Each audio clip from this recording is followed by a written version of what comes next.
नमस्कार दोस्तों, आप सभी का स्वागत है short hand house YouTube channel पर।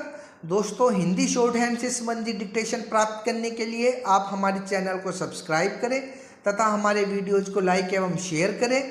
यह डिक्टेशन जीडी बिष्ट सर की उच्च गति लेखन पुस्तिका से उन्हीं की वॉइस में रहेगी, जिनका आप बार बार अभ्यास कीजिए तथा उसे ट्रांसक्राइब जरूर कीजिए। चलिए, ज़्यादा समय न लेते हुए हम डिक्टेशन स्टार्ट करेंगे। अभ्यास 133-35। हमें खुशी है कि श्रीलंका की सरकार ने गुटनिरपेक्षता की नीति में अपनी आस्था प्रकट की है। जैसा कि माननीय सदस्यों ने कहा है कि उनके विदेश मंत्री ने यह कहा है कि वे क्षेत्रीय आर्थिक सहयोग बढ़ाने पर बल देना चाहते हैं। हम भी अपने ढंग से इस दिशा में प्रयत्नशील हैं। यूरोप में एक कॉमन मार्केट बनी है, दीवारें ढही हैं, राष्ट्र की सीमाएं मिटी हैं, जन कल्याण के लिए कुछ समतावादी नीतियां बनी हैं। हम उस दिन की आशा करते हैं कि हमारे भूखंड में भी घनिष्ठ आर्थिक सहयोग होगा। इसी दृष्टि से हम एशियन सहयोग को भी बड़ी रुचि से देख रहे हैं। लेकिन हम यह चाहेंगे कि एशिया में कोई कम्युनिस्ट विरोधी बाना धारण करके मैदान में आने की गलती न करे। बड़ी मुश्किल से वियतनाम में एक संघर्ष समाप्त हुआ है। वियतनाम संयुक्त राष्ट्र संघ का सदस्य बना है। वियतनाम के विदेश मंत्री हमारे देश में आए थे।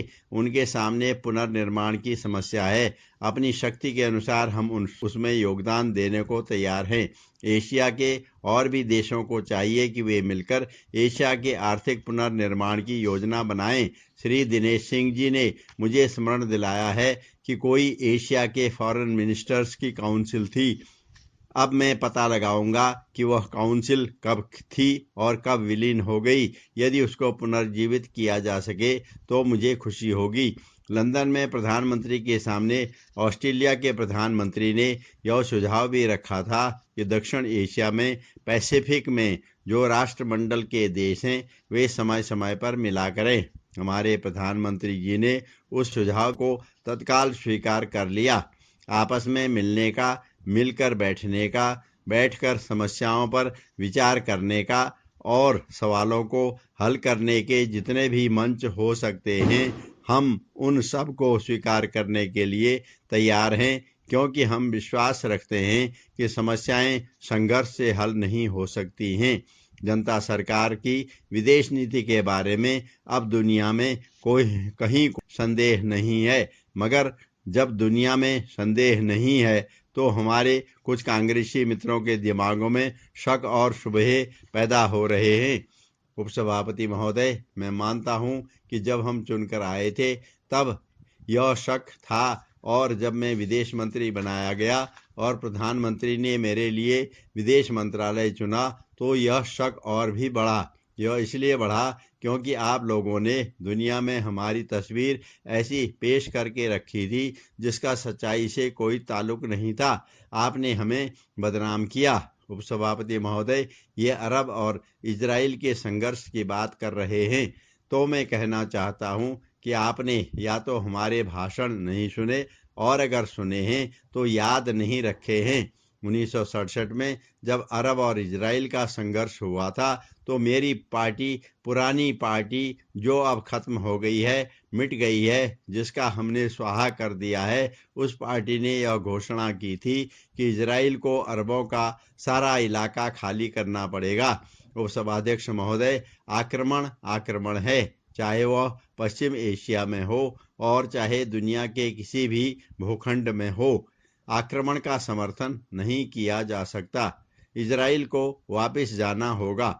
इसके साथ ही हमने इजराइल से यह भी कहा था कि अपने को एशिया और अफ्रीका का देश समझना शुरू करे।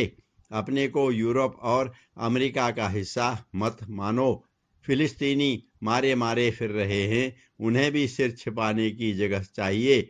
सरकार संयुक्त राष्ट्र संघ द्वारा स्वीकृत प्रस्तावों से बंधी हुई है। अरब मित्रों को कोई गलतफहमी नहीं है। अगर हमारे कांग्रेस के मित्र गलतफहमी पैदा न करें तो, लेकिन अगर वह गलतफहमी पैदा करेंगे तो यह पार्टी का नुकसान नहीं होगा, यह देश के लिए नुकसान की बात होगी। उपसभापति महोदय, इसलिए मैं अपील करना चाहता हूं कि विदेश नीति का मामला ऐसा है जिस पर एक राष्ट्रीय मतैक्य होना चाहिए।